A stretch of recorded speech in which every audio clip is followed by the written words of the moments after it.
it is now time to plunge into the heart of the matter. As I dare say, it is time to educate ourselves to our conditions, to make history, and I dare say to make culture. So we have asked Ed Gordon to speak to us about his encounter with anthropology around the time of Head Start. Well, thank you, Hervé. I always welcome an opportunity to come back to, well, I should say come back home. TC is where my intellectual side of me was born. I was asked to talk about a conference that I was instrumental in organizing almost 46 years ago. I was a little bit surprised when Hervé invited me because I'm not an anthropologist and don't even pretend to be, although I'm deeply interested in the area. But he had the idea that maybe it would be useful for you to hear something about the context out of which that language and education conference that I convened so many years ago developed, and my take on its relationship to the subject this morning. Now, when I was invited to join the faculty at the Graduate School of Education at Yeshiva University back in 1959 or 1960, I was actually recruited by the Department of Special Education. The responsibility for designing education for persons who were challenged by their disabilities proved to be challenging to pedagogical specialists, as we realized that the education of persons whose characteristics were at variance from those considered modal in the general population required that we go beyond training in and transfer of knowledge and skills to the cultivation of agentic behavior and adaptive mental abilities. Special education up until that time, and to some extent still is, focuses very heavily on helping young people who are faced with special challenges to learn the content of the curriculum. We began to recognize that that was an important issue.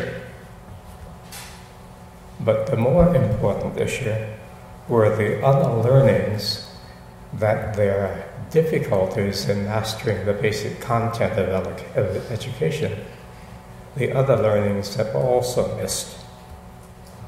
We referred to those as the cultivation of agentic behavior, agency, human agency, the development of dispositions to use intellective abilities, but most important, the derivative of the study of the content, which we refer to as the underlying mental abilities. In later years, Richard Snow and his student Michael Martinez confirmed what we had stumbled on through our efforts at special education. In fact, we concluded, as did Snow, that the major function of education for all peoples is concerned with the cultivation of intellect, the development of agency, and the development of the disposition to use intellect in the service of the solving of problems. Now, you will recall that Snow thought that the study of specific subjects was instrumental to the development of mental behavior, of mental abilities. He used the term propaedeutic. I think it technically means the pre-learning. He thought that learning chemistry or biology or any subject was actually the grounds for the development of mental abilities.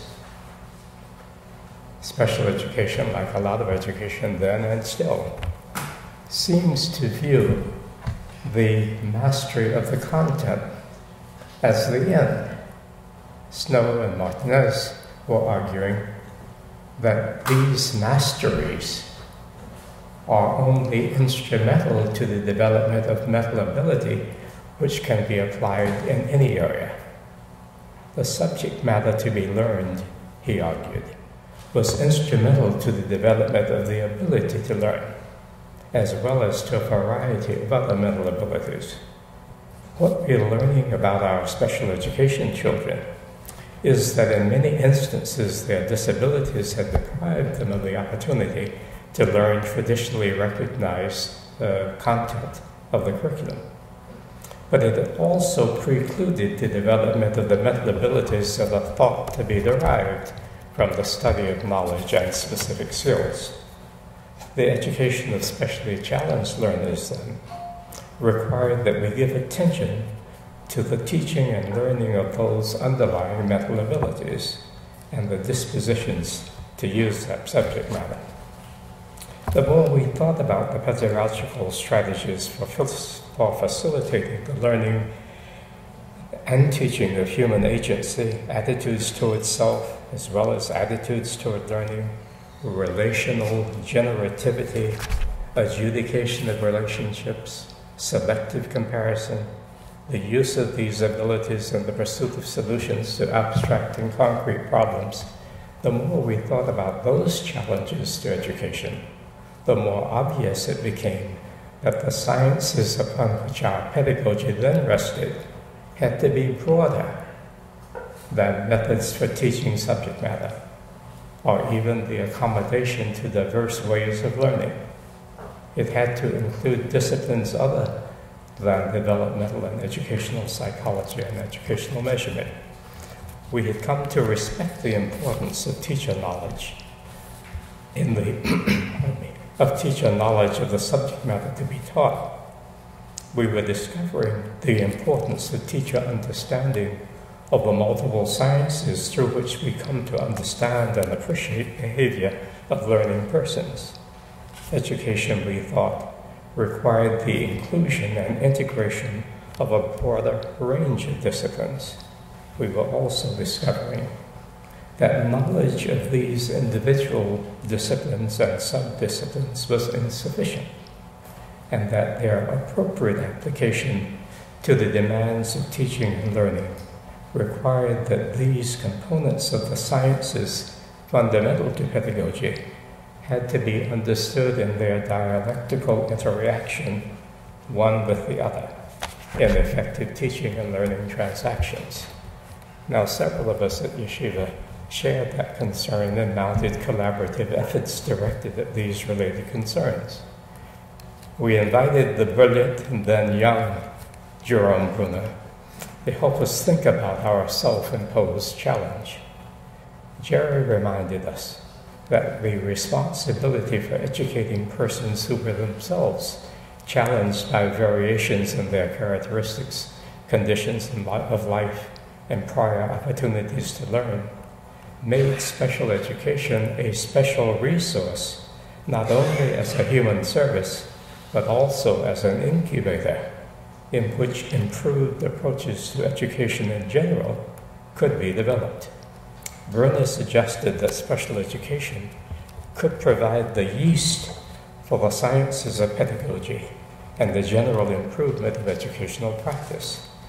These considerations, and some others at the university, led us to combine the departments of special education, guidance, and educational psychology. I was designated as chairperson of this new department. Excuse me a second.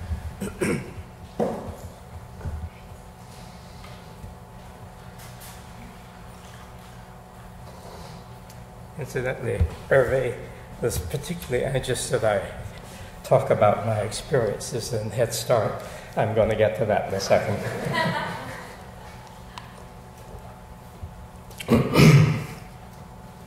It was about this time that the nation was turning attention to the education of socially disadvantaged children. I had been asked to head the Division of Research and Evaluation for the War and Poverty's Early Childhood and Family Development Program called Head Start. I think I was selected for a Head Start assignment because of the work I was leading at Yeshiva. My colleagues and I decided to focus our attention on the challenge implicit in Bruner's very pregnant suggestion. We mounted a special effort to improve educational opportunities for all children based upon our evolving approach to the special education of children who had special disabilities. The challenges that resulted from poverty and from social marginalization seemed to us to be in many ways similar to the pedagogical challenges that were traditionally associated with mental retardation, physical disability, or sensory impairment. Variance in human characteristics and conditions of life variance is also ubiquitous in the general population. Many of us, not obviously handicapped, not challenged in unusual ways, vary so much that the learning that is appropriate to our individual differences, these variances, also challenge education. And what Bruner was suggesting was that maybe the special interests, the special capacities of special education might help in an approach to that. Now, there were two additional currents that combined to influence our move to combine the study of behavior, culture, language, and pedagogy. J. McB. Hunt, about that time, had published The Influential Intelligence and Experience. Wolfram had advanced his hypothesis concerning the capacity of language to cultivate and shape thought. Hunt's notion of cultural experience as playing an important role in the genesis of intelligence, and Wolfram's notion concerning the role of language in the shaping of thought, combined with our growing concern for advancing the educational development of economically and socially disadvantaged children, convinced us that the recognized sciences of pedagogy needed to include more than those traditional concerns of a balkanized behavioral science. These growing awarenesses led Joshua Fishman, a sociologist of language, Vera John, a developmental psycholinguist, Fritz Yanni, a professor emeritus here at TC, who is a cultural anthropologist, and Edwin Gordon, an educational psychologist, to consider bringing together a few representatives of the behavioral and social science disciplines to think about implications of the integrated study of these specialties for strengthening what we could do to improve educational generally. In my capacity then as the Director of Research for Head Start, I was able to convene the group and charge the participants with advising with respect to research priorities for Head Start and for the U.S. Office of Education. Professor Courtney Kasdan thinks that the meeting we held 46 years ago, I think it was in 65, where Alfred Hayes encouraged recognition of the need for contrastive sociolinguistic research. Courtney thinks that that conference, along with a seminal paper published about 10 years earlier and a few other rumblings in the field, that those events, those occasions, marked the beginning of the field that we have come today to celebrate. It's not surprising that these concerns took root in anthropology, the study of humankind in context, where, like philosophy and history, all the disciplines are brought together in the search for understanding. We are fortunate here at Teachers College that our colleagues in anthropology have embraced that challenge and taken it beyond contrastive sociolinguistic research to the transdisciplinary study of humankind to better inform theory, policy, and practice in education broadly. I'm pleased that some people at least think that something I did almost 50 years ago contributed to that development. Thank you very much.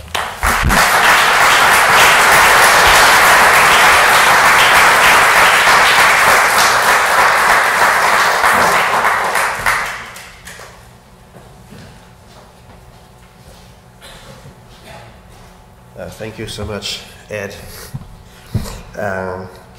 Okay, now we're going to delve a little bit in more details into that early history of anthropology, of education. And as I mentioned, Michael Scroggins has led diving into various archives at Stanford, Berkeley, Chicago, Teachers College. Michael. The initial statements explicitly connecting anthropology with education were written by Edgar Hewitt in 1904 and 1905. Hewitt wrote under the aegis of the Bureau of American Ethnology, whose presidency he had resigned in 1903. In these two articles, Hewitt was primarily concerned with the integration of Native American children into the mainstream of formal schooling. However, the view he put forth in the 1905 paper, which is education is coextensive with human activity, or human action, derived from his belief in the primacy of the fieldwork experience within anthropology and archaeology. Hewitt would remain deeply committed, I think much to the chagrin of Franz Boas across the street, to the participation of the public within archaeology and anthropology. I think only archaeology has really carried that forward. I mention Hewitt here because the primacy of experience marks a profound point of confluence between anthropological training and the broad conception of education Kremen would later elucidate. I think this is probably seen best in Robbie McClintock's project, City as Educator. In 1942, Margaret Mead came back home as an anthropologist, using her discipline to contribute publicly and forcefully to the major issue of the day, the Second World War. She published in Keep Your Powder Dry, as well as a paper unapologetically titled An Anthropologist Looks at the Teacher's Role. She then developed a career that 2 decades later made her one of the 2 or 3 most controversial intellectuals, along with Spock and Alfred Kinsey of the 1960s. One aspect of Mead's public career was a continued engagement with education. In 1951, she would publish The School in American Culture, and in 1958, an article in the Harvard Business Review called Thinking Ahead, Why is Education Obsolete?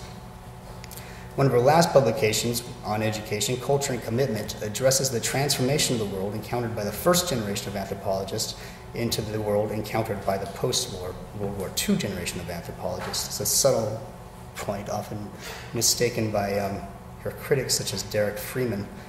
She was the public and political face of anthropology in this era and certainly shared with Hewitt the belief in the primacy of fieldwork as a pedagogical lever. Another aspect of Mead's career took her to Teachers College, where in 1948 she taught courses over the next 12 years. First, a course on anthropology and educational mass media, then anthropology and interpersonal relations, and finally, culture and communication. Perhaps most significantly, she was one of Lawrence Kremen's teachers. He took 2 of her courses, as well as a course from Ruth Benedict and another on anthropology for educators. As late as 1986, at a Spencer Foundation board meeting, Kremen would quote Mead's 1958 paper in the Harvard Business Review as one of the 4 that should guide the future work of the foundation. The 58 paper is significant as it marks the strongest point of connection between Mead's thought on education and Kremen's continuation of Bernard Bailyn's intellectual project. The paper is also significant for being addressed directly to industry leaders, very vocal members of the very group now calling so persistently for education reform. The interaction between Mead and Kremen, as well as Conrad Ahrensberg and Saul Kimball, may explain why, by the mid-1970s, there were up to 8 anthropologies at Teachers College, with various appointments in 4 programs or departments. That would be Foundations, International Education, Education Administration, and Family and Community Education. All central to Kremen's vision of where Teachers College should go. This vision was outlined in a planning document organizing Teachers College into analytically supportive configurations. The Department of Philosophy, Social Science, and Education included programs in history, philosophy, anthropology, religion, economics, politics, family and community education, law and international education development, which is where comparative education was. Notably, Kremen in this memo used his key analytic term configuration to justify his organizational plan, which I'll come to in a bit. Meanwhile, at Stanford, things were moving in a less roundabout manner, which is probably typical for Stanford. In 1941, Stanford started an educational consultation service led by Robert Bush. By the end of the decade, George Spindler had joined the consultation service as the staff anthropologist. He was at that time, I think, still a graduate student at UCLA, a student of Walter Goldschmidt. In December of 1950, Stanford asked for a conference on education in modern society that was also a review of the problems of the Stanford consultation service. Of the 9 participants, 5 were anthropologists, including all of the principals who would become the initial faculty members of the Department of Anthropology when it was officially inaugurated in the early 1950s, and Walter Goldschmidt. The questions and problematics emerging from the 1950 conference led directly to the broader 1954 Conference on Anthropology and Education. By the time of this conference, several figures from the Columbia world had joined, including Margaret Mead, Solon Kimball, and Alfred Kroeber, who was, of course, at Berkeley, but we consider him from Columbia. Actually, the influence of Columbia is more profound than it may appear, since most, if not all, of the anthropologists had been trained in the Boasian tradition as it had evolved in the 1930s, with its strong emphasis on the psychological aspects of cultural formation rather than on social structuring, which would mark British anthropologists and their early work on education. Be that as it may, these anthropologists from the first generation resonate with what remain the strongest engines of our work. Well, first, Mead and Kimball, Spindler and Siegel were convinced that disciplinary anthropology, as formulated at the core of the discipline, had invaluable contribution to make to the most concrete problems facing people in the United States and elsewhere where state schooling was a dominant setting for education, which is now everywhere. Whether in the broadest stroke imaginable, Mead on formation of new cultures, or in the most local, Spindler and the Stanford Consultation Service helping school teachers in what were very small schools. Second, anthropologists, precisely because of their disciplinary training and half a century of ethnographic work, had to insist on the power of education that is not controlled by schooling or by the professional interest of educators. Third, facing education would require a further rethinking and reformulating of dominant theories of culture. In the 1940s and 1950s, this may have mostly involved a rethinking of the process of enculturation. But this would lead in the 1960s to a full recasting of theoretical orientations that was made directly necessary by the work that Spindler and those whom he inspired began conducting. It is the ensemble of these matters that make us so interested in the career of Lawrence Kremen as he pursued a double agenda. One in the world of scholarship, and what should a history of education be about? And second, in an area of the institution, what should a major school of education be about? The latter question is doubly important at this moment. One of Kremen's many intellectual gifts was an ability to gracefully synthesize a vast amount of often conflicting literature into a coherent program. His work was focused always on the broad scope of educative institutions, which he described with the metaphors ecological and configurational. Kremen's conception was ecological in that it sought to understand the full spectrum of educative institutions, or as he would occasionally say, institutions which educate, whether these be formally or informally organized or legally or illegally sanctioned.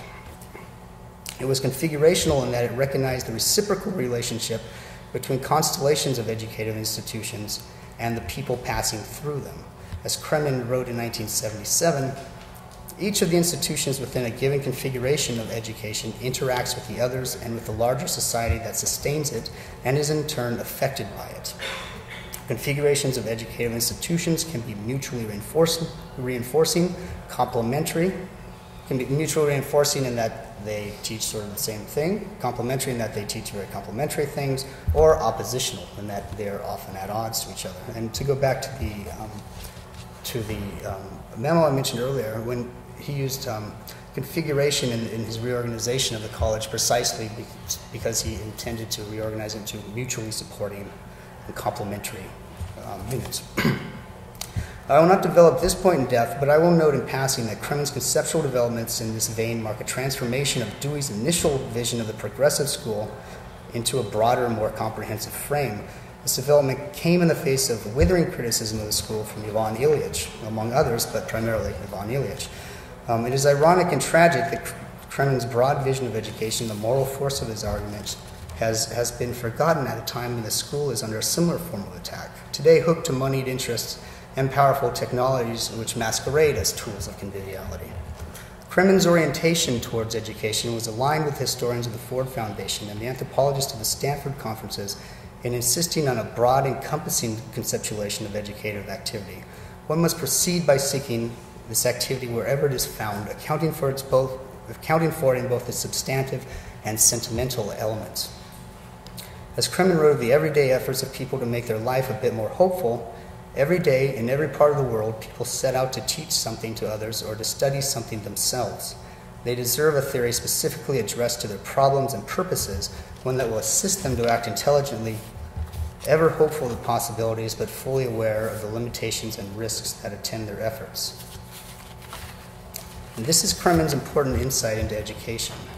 Education is a meta-site of cultural production, which is both an ongoing process and a product of that process to be reflected upon. It is the more general process of how we come to figure out what is worth figuring out and deciding how we and our associates may go about transforming our circumstances. The School of Education must be accountable not just to the school as a formal venue for education, but to the efforts of people in the course of their ordinary lives to make their future a bit more hopeful. Thank you. What I want to do is say a few things in general about connections between anthropology and schools of education by way of introduction, and then Hervé asked me to say a little bit about the founding of the Council on Anthropology and Education and the overlap between some of the people that Ed Gordon had brought together in the mid-'60s, and that group. I'll do that very quickly as a second point, and then I'll tell you a little bit more about what happened with Anthropology and Education and the School of Education at the University of Pennsylvania, first under the leadership of Del Hymes, and then he was succeeded as dean by Marvin Lazarson, who was succeeded as dean by Susan Furman. And I was there for the very end of the Hymes era and through Lazarson and Furman's time, and that sort of a case study in relationships between anthropology and what was going on in a graduate school of education. And then at the end, I want to just come back to some more general issues, revisit the kind of big picture that I'm going to start with. We could call this talk on anthropology getting lost in education. And I've advocated that, and I did that partly by the inspiration of one of my mentors at Northwestern University in Chicago. I knew a very astute school superintendent named Armin Beck, and he said that both as a principal and as a district superintendent, he found that the best way he could get people to do what he wanted was to make them think that what he wanted was their idea. And so he said, as an administrator, I tried to lose ideas with the people I worked with. And that's the way I'm going to orient this story about anthropology and education. It's not lost on me that Millbank Chapel is a stage on which both John Dewey and Robert Thorndike must have spoken. Not this dais, this is fancy new stuff, but I'm sure both of them spoke here. And they represent, this is a bit of an oversimplification, but they represent a basic argument about what education schools should and can be. And that goes back to an even more basic argument that we've already seen in the previous talks invoked, questions about the fundamental nature of education itself and of teaching and learning. Is education most basically a sociocultural process involving transactions in society at different levels of scale, transactions out of which meaning is generated, or is education most basically a process of behavior and skill training? The former is the tradition of John Dewey, George Herbert Mead, Kilpatrick here, and inheritors, and Kremen, obviously. And the other is the line of Thorndike, Watson, and Skinner. And, you know, some people have said Dewey lost and Thorndike won, but it's not that simple. To the extent that education is involving sociocultural processes and the generation of meaning locally and globally, what anthropology has to contribute by way of orienting perspective, I think, is still very much relevant, and there's lots of possibility for it.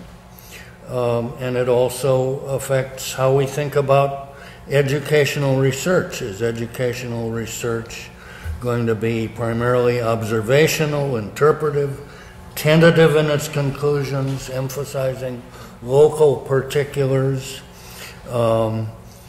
showing how when we understand people's meanings, we get smarter about why they do what they do. The most recent debacle in Washington ought to make us very serious about understanding local meanings that may differ very much from ours and our own basic assumptions. I presume, I mean, we don't have a whole lot of Tea Party members here, but anyway, we bump up against the power of local meaning all over the place as we try to do things in society, including educating people. Or is educational research primarily a matter, best a matter of imitation of the hard sciences, aiming for prediction and control, for the statement of general laws, generalization rather than particularization, like physics and chemistry, psychometric assessment, very precise measurement. Well, anthropology and education fit together in relation to these very basic arguments. And it seems to me that as anthropology argues for the sociocultural process side in these arguments, what we do best in schools of education is to make connections with core issues in professional education. And historically, those were primarily in teaching and curriculum, in teacher education, in social and cultural and linguistic issues in literacy instruction. More recently, people have realized that math teaching and STEM teaching more generally involves issues of culture and language and discourse. Another very direct place that the perspectives of anthropology in education connect is with school administration and the understanding of school-community relationships. In the old days, social and philosophical foundations of education were a major component of most schools of education. That has changed. That world has changed. But the issues that those people raised in ed schools are still here with us. Okay, second point. Just a little bit about a little more intellectual genealogy.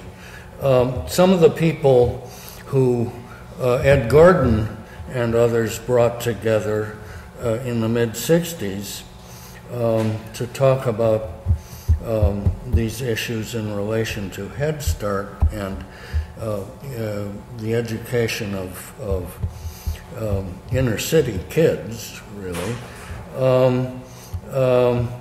included John Gumpertz, Del Himes, Courtney Kasdan, Vera John, as he said, and these were very much involved in the founding of the organization that came to be called the Council on Anthropology and Education. And one other name I want to mention, besides Spindler, who's been mentioned, there was a professor of social foundations at UCLA, George Neller, who wrote a book on the anthropology of education that was published in the same year, or even a year earlier, than Spindler's collection. And I went back to it. I'd never heard of him, but I became the Neller Professor of Anthropology and Education. I read it, and I thought, you know, this is really very thoughtful stuff, imaginative stuff. Kimball was very important, and Ahrensburg, and Chappell was Ahrensburg in the emphasis here on social interaction as a learning environment. And students of theirs, like Elizabeth Eddy and Jaquetta Hill, were instrumental in the founding of the Council on Anthropology and Education. In 1968, a group of senior anthropologists in the American Anthropological Association, including Margaret Mead, but also Del Himes, Paul Bohannon, and Edward Hall, who were teachers of mine, Ward Goodenough, John Gumpertz, John and Beatrice Whiting. They all spoke up for the idea of having a unit within the American Anthropological Association that would focus on education. And that vote was taken in 1968. In 1969, I had the opportunity to go to the first board meeting of CAE. Jackie Hill, who was then a senior faculty member at the University of Illinois in Urbana, invited me. I was at the University of Illinois in Chicago. She invited me to come to the board meeting as I went to the Anthro meetings. And I realized that those board meetings were just as boring as faculty meetings. But I went to them for years and years and years because that's how we build institutions in academia. I instantly became vice chairman of a committee with a special substantive focus. It was called the Committee on Cognitive and Linguistic Studies. And Nancy Modiano, who Ed may well remember, and others were involved in that. That was directly coming out of this culture and communication, language and education focus. In the early 1970s, there was a newsletter called the Council on Anthropology and Education newsletter. John Singleton was the first editor of that, and then Jack Chilcott, Harry Wolcott, and I succeeded Wolcott in the mid-'80s as editor. Well, that's enough on that. But there's tremendous overlap between what was going on with some people in key schools of education and some anthropologists who had very strong social concerns and interests in what was going on in American society as well as in the rest of the world. Now let me tell you a bit about what happened at Penn. Del Hymes became the dean of the School of Education at Penn in the mid-1970s. At that time, there were 36 tenure-line faculty, 400 to 500 students, much smaller than this place. And it was, the School of Education was slated to be closed. President Meyerson wanted to close it down. Del had become very angry at the anthropology department, who denied one of his proteges, David Sapir, Edward Sapir's son, was denied tenure in the anthro department, and Del left the department in protest. And some faculty in education went to Del and said, "Would you become dean? Would you consider becoming dean?" Right?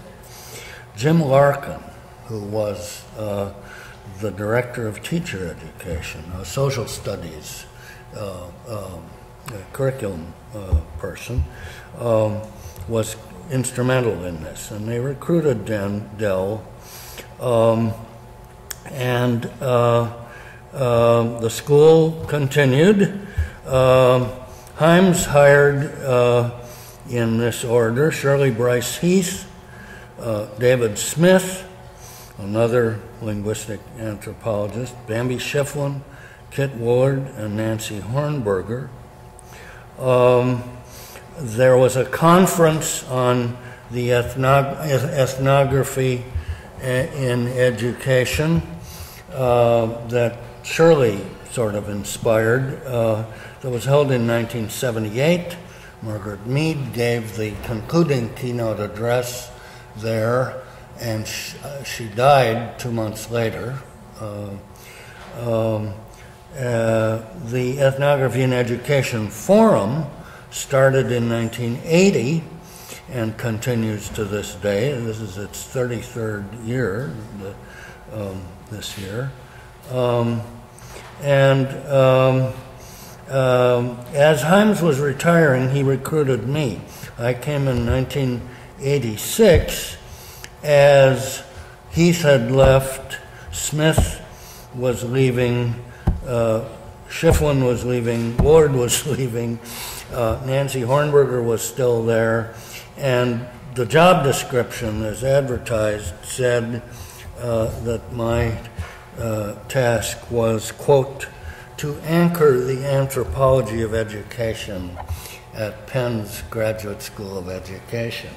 So, you know what happens to an anchor? It gets thrown overboard and it's underwater, right? And that's what it felt like sometimes. When I got there, a number of people were shaking their heads and saying, too many anthropologists. And I said, well, maybe, but we must have more than one. You can't really do this unless there's a critical mass of people. And at that time, like Gall, the Ed School had three major groups. Educational leadership had all the professional programs. There was a psychology in education division and a language in education division. And this is one of the things that attracted me to the place, aside from being sort of flattered by being recruited by Dell. The educational leadership was by far the largest division in terms of faculty lines and student registrations in courses. And the teacher education program, tiny, but there was a small elementary and a small secondary program, was led by Jim Larkin, this major supporter of anthropological perspectives and their relevance for education, and Marilyn Cochran Smith, who had been a student of Shirley Heath. And in school administration, we had then an adjunct faculty member who was a practicing school administrator, James Lytle, who was very much committed to these kinds of perspectives, in the spirit of my mentor, Armin Beck, the school administrator. And then there was at that time, there was a program in higher education administration, and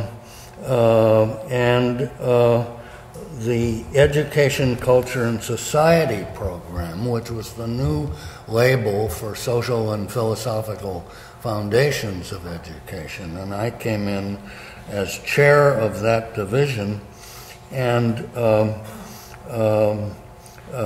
director of the Education, Culture, and Society program. And in that division, there had been the historian of education, Michael Katz, and a protege of his, David Hogan, who was there by the time I got there. Katz got mad at Himes and left, but Hogan replaced him. And then in psychology and education, and the point is that one of the points is that introductory courses in anthropology and education and other courses that talked about issues of culture and communication and ethnicity and race and language and so on were required as foundational courses in teacher education. They were required in school administration. All the school administration people took an introductory anthropology and education course. And ECS taught those courses, as well as the courses in qualitative research methods, which ended up being, by the time Susan Furman was dean, at least one introductory course in qualitative research methods was required of all doctoral students in the school, as well as an introductory course in statistics. So we were connected to the school in deep ways. In psychology and education, Michelle Fine was there, whose work I'm sure some of you know. Vivian Gadsden was hired, now co-editor of the Educational Researcher. Right? Dan Wagner was a cross-cultural psychologist who studied literacy internationally. And then in educational linguistics, which was really kind of an applied linguistics program, Nancy Hornberger was there when I got there, and continued, and some other hires were made of discourse-oriented people there. And the program in reading and writing, language and literacy, also in language and education, was directed by Susan Lytle, James Lytle's wife, who was also a student of Shirley Heath.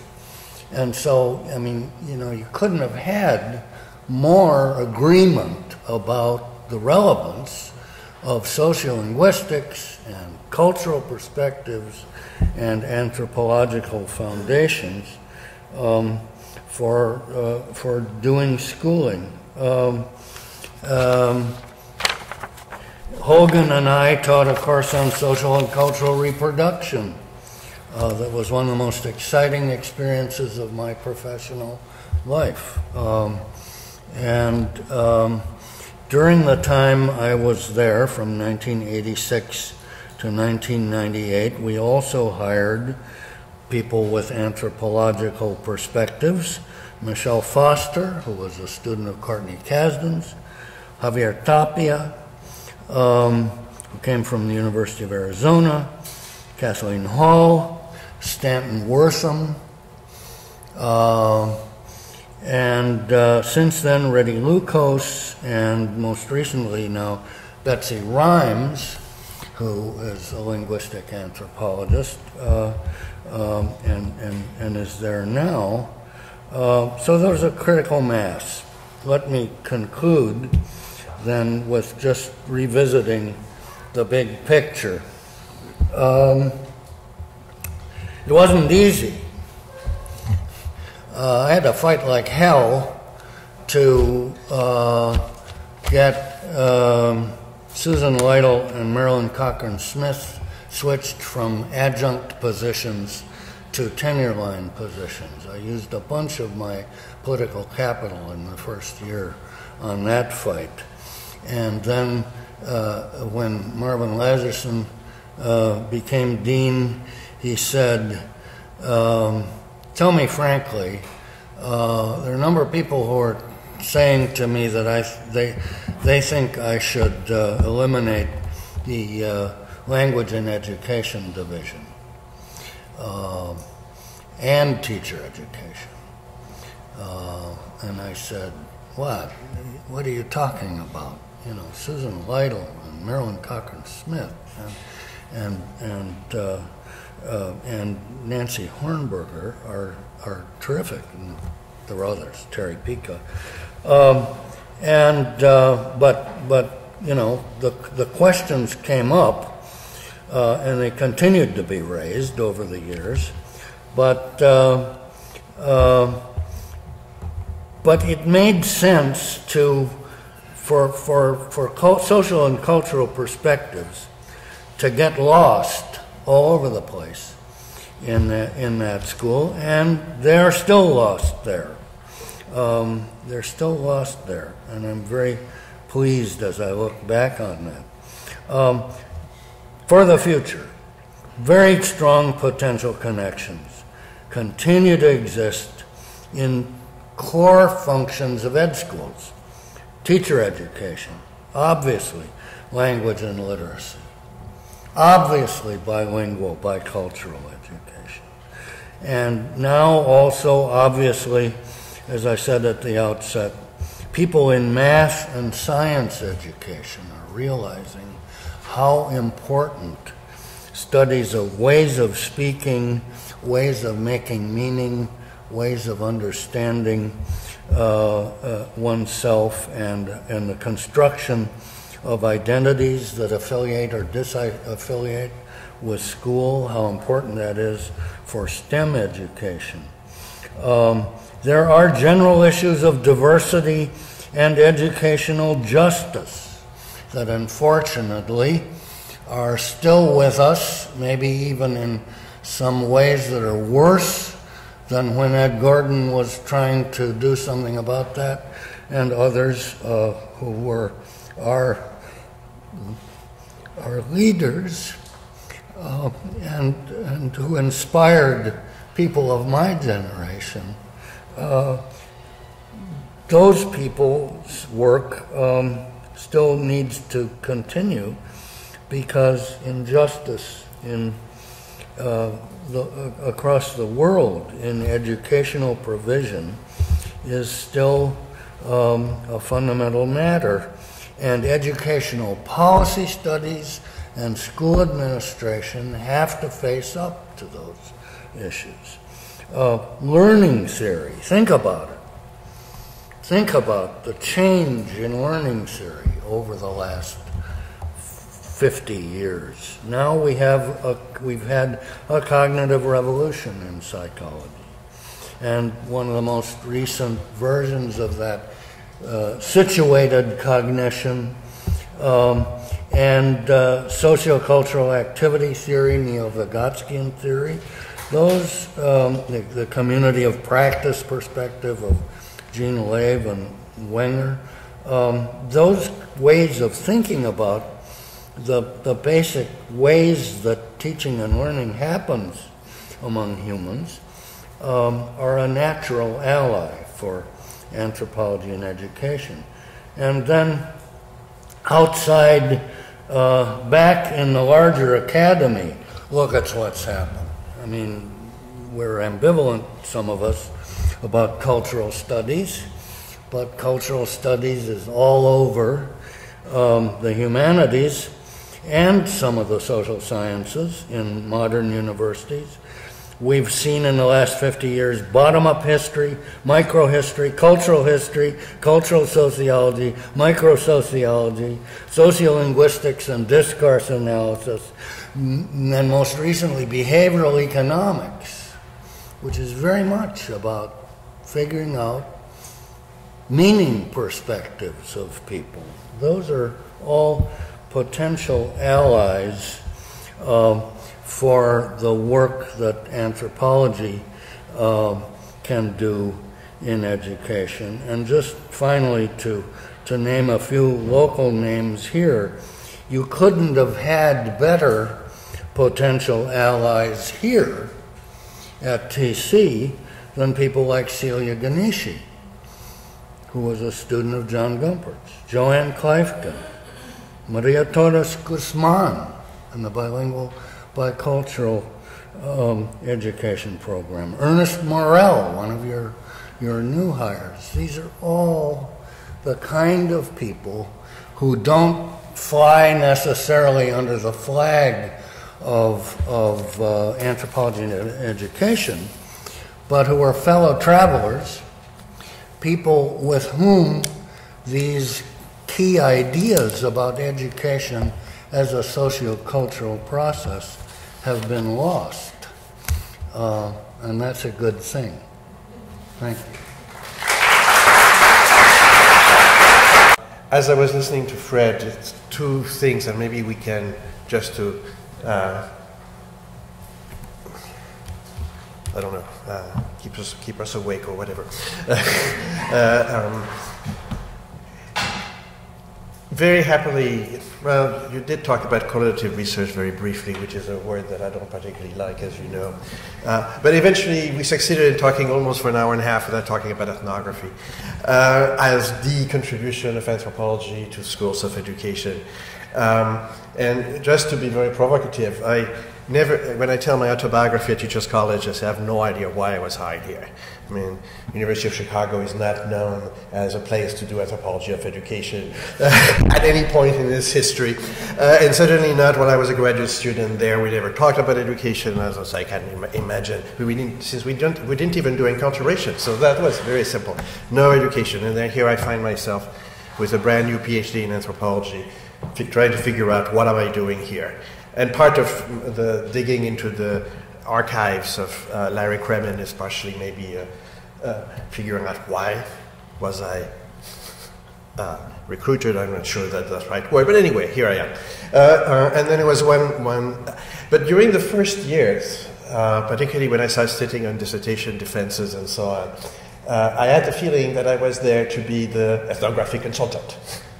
That is, the anthropology, who cared? But on the other hand, I was very much, a lot of my colleagues outside of my world and so on we're tired of hypothetical deductive testing type studies, which almost all the students were required to do. I mean, my first 10 dissertations were all variable analysis and so on, and when I poked hole into that, everybody was happy. So, and then after that, they came to us to try to figure out how to do ethnography, and I felt like I was a very good consultant. I mean, I was a consultant.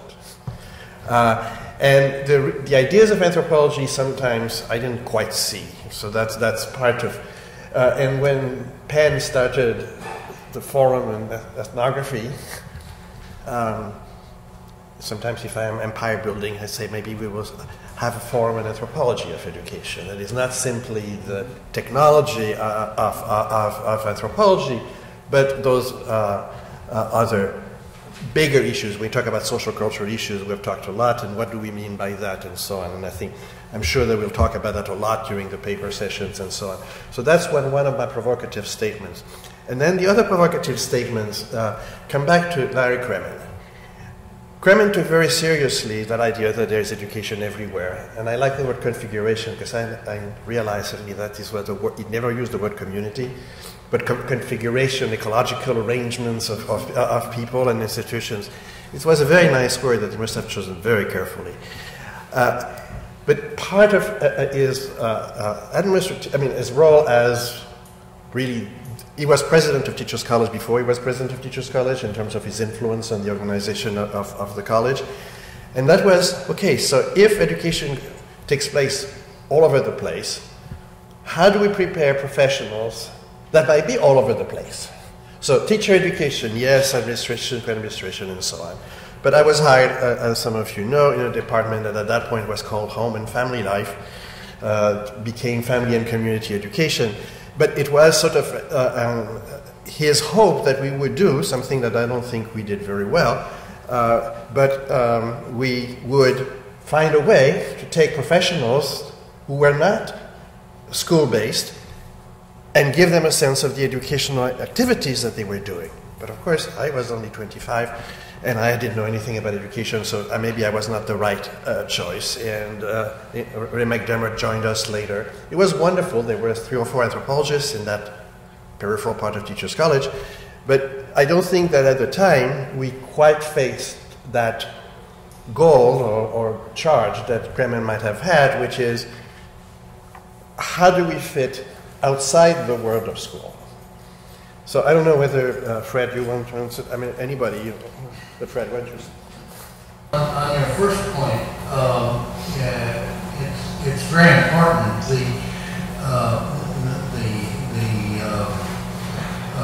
Sort of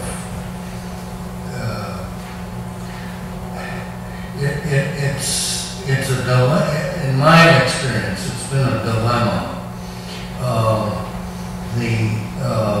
The sort of reading of ethnography as what anthropology has to contribute to education. Both it's false because it isn't only anthropologists who do ethnography.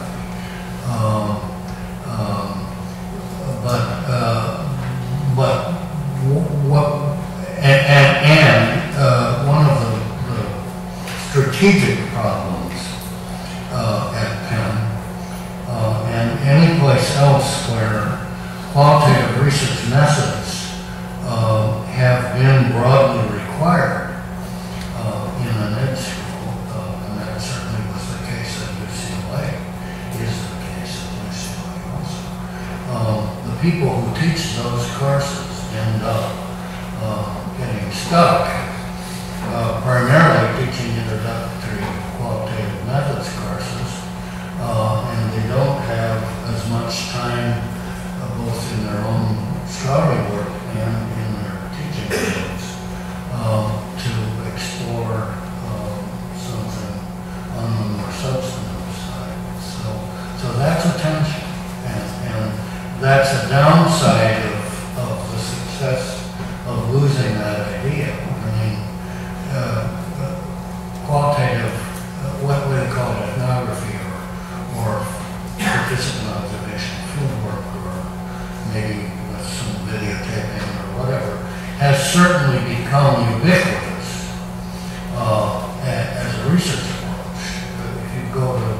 look at the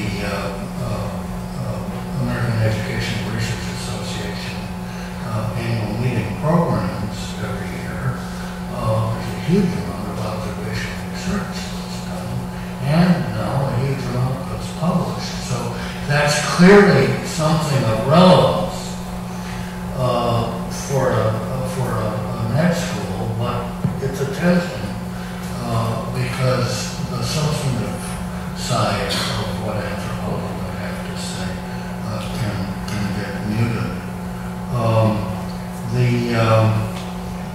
The other thing, I think, as far as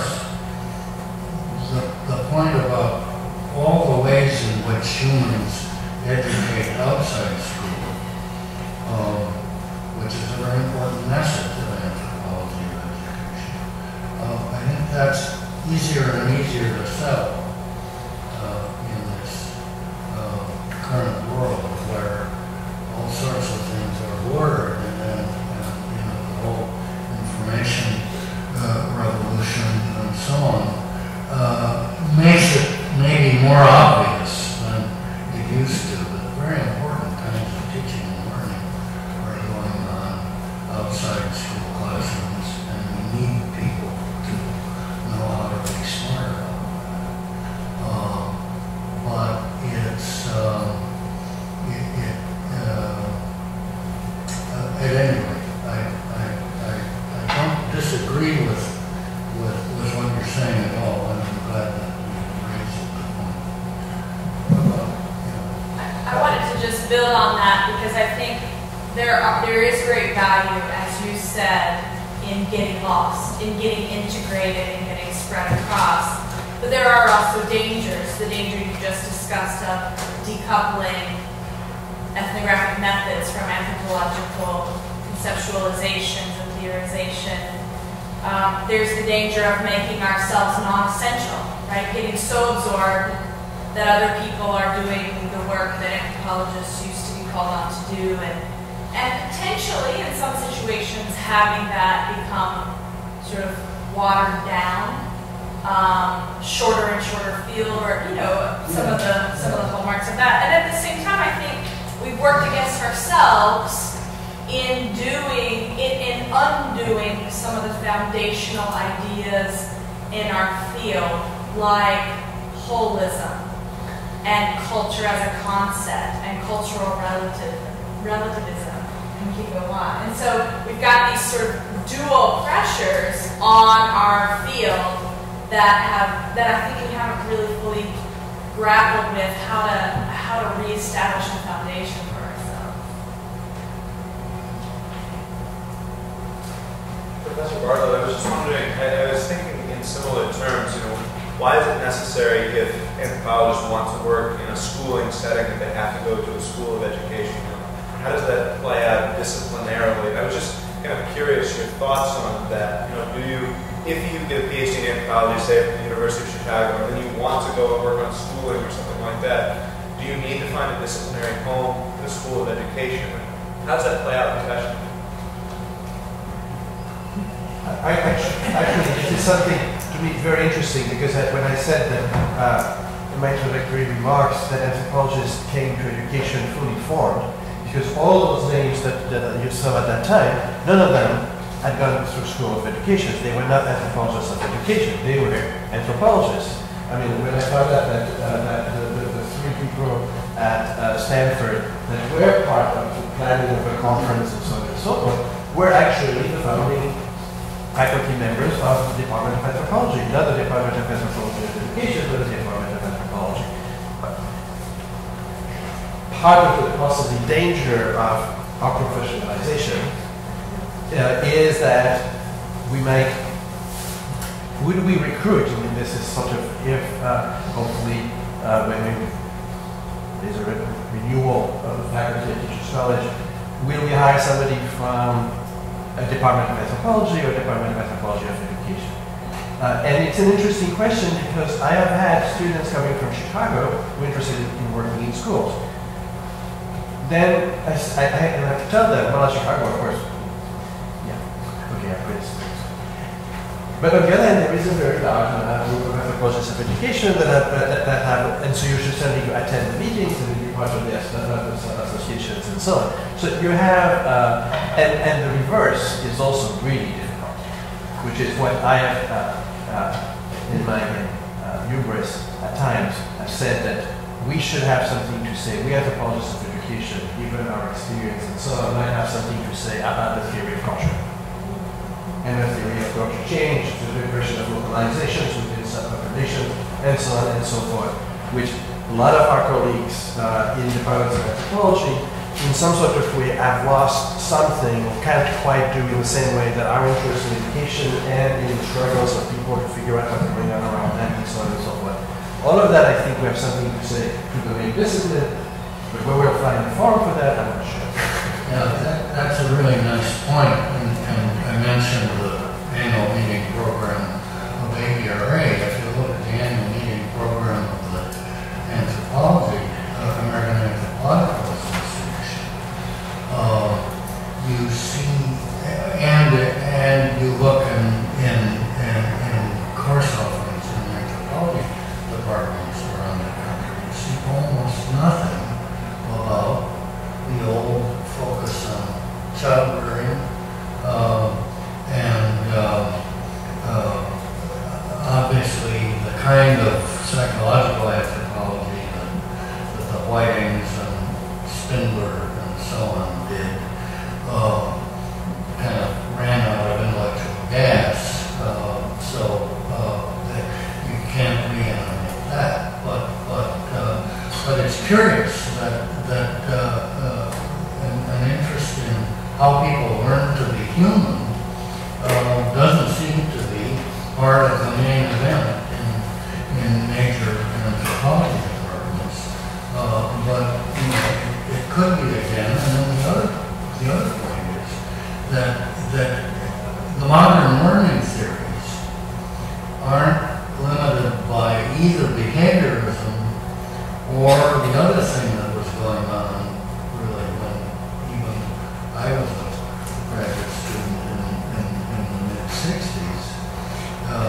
If it wasn't behaviorism, it was some kind of Freudian approach, and with the tremendous emphasis on early childhood as the crucial site for cultural and social learning. And we now see the whole lifespan, I think, as the way people learn how to be human. My teacher, Edward Hall, was adamant about it. He said, learning is the most fundamental human activity, and it goes on until the day we die. We are continually learning, and that's a much more acceptable notion now, I think. Yeah. And anthropology would bring a benefit from taking it seriously. So that's a nice point.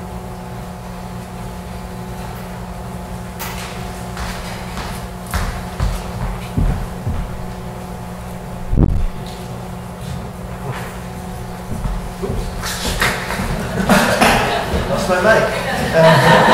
But anybody else? Lose ideas and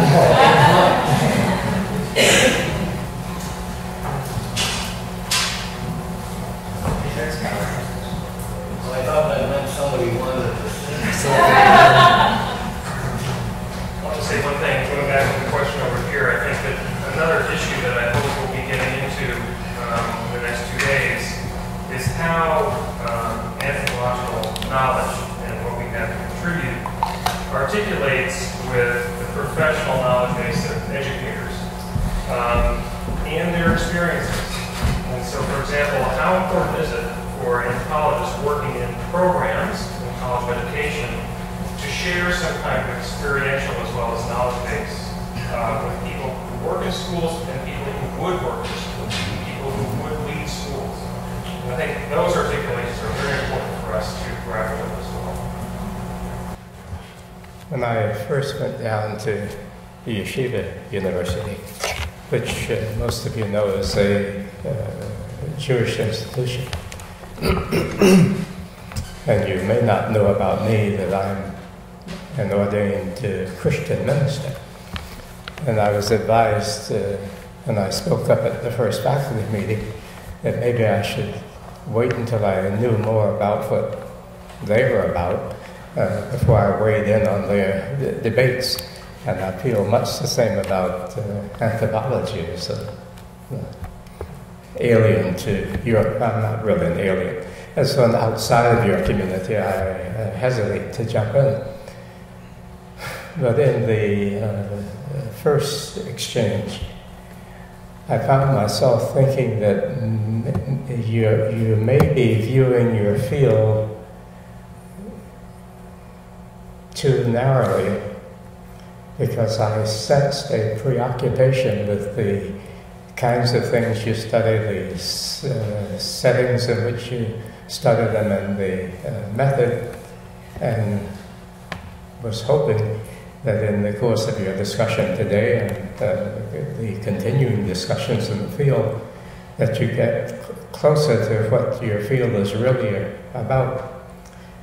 Because whether it maintains its identity as a discipline or not, what is important is what Fred was trying to do at Pennsylvania, trying to get the core notions, the core values of the field so ingrained in the institution that whether you've got anthropologists there or not, the University of Pennsylvania and Teachers College at Columbia and other seats of such study will still be permeated by those kinds of concerns.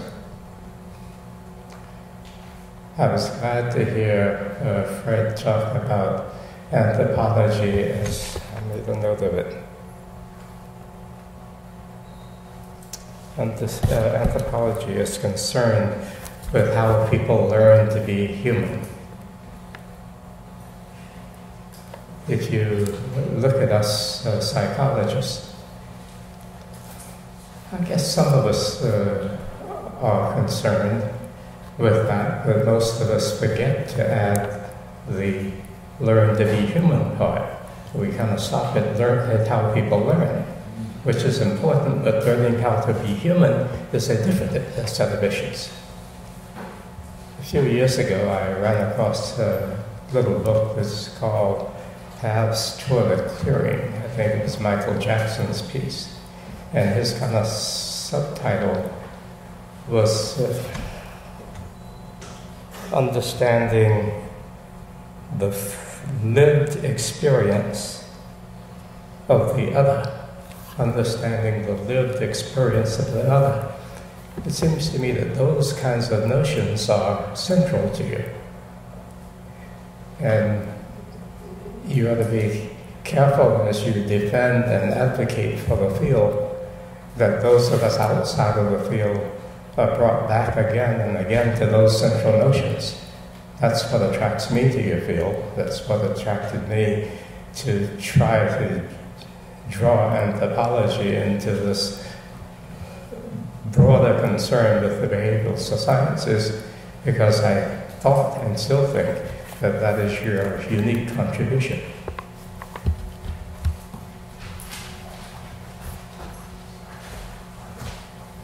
Thank you. Thank you, Ed. I mean, it's always, we have been a close cooperation for the past 10 years, I mean, and which has been one great moment in my career, because, and I just was thinking, as you were talking, you invited me 2 years ago to that conference on assessment, which is partially the reason why I'm at this conference here, because I was in a room with, 20, 30 people on the other side of the kind of research, the people that are now sowing skepticism about our work, and you had asked me to give a keynote address, and I thought I was kind of proud of my sort of what I did. And I know the discussant said, "Oh well, here the anthropologist gave us 3 nice anecdotes. Let's talk to them about the real stuff." and that really said, "Yes, indeed. What do we do? I mean, how can our field be summarized to the production of nice anecdotes?" But The other part of your comment, which is the more important one, is something I've been playing more and more recently, and I mentioned it in passing at the end of my remarks. It's something that I should give Ray McDermott. We were finishing the last pages of Successful Failure, and he's the one who wrote the first sentence, but I agreed with it completely, and it was always, Adam should be our unit of concern, but not our unit of analysis. And suddenly it dawned on me that this is really broad. This really could be used much more broadly. We have units of concerns, and most of us come to our fields, and possibly even the disciplinary anthropologists elsewhere, because of a concern with humanity. Where things get complicated is what do you do with that concern? And anthropologists have come to, I'm sure that Margaret Mead, again, is Ray, who said she came to help. She was concerned with America and the war. She was concerned with educated schools and so on, so she came to help. So she was concerned. What do you do with the concern? How do you analyze it and so on? And then how do we translate it back?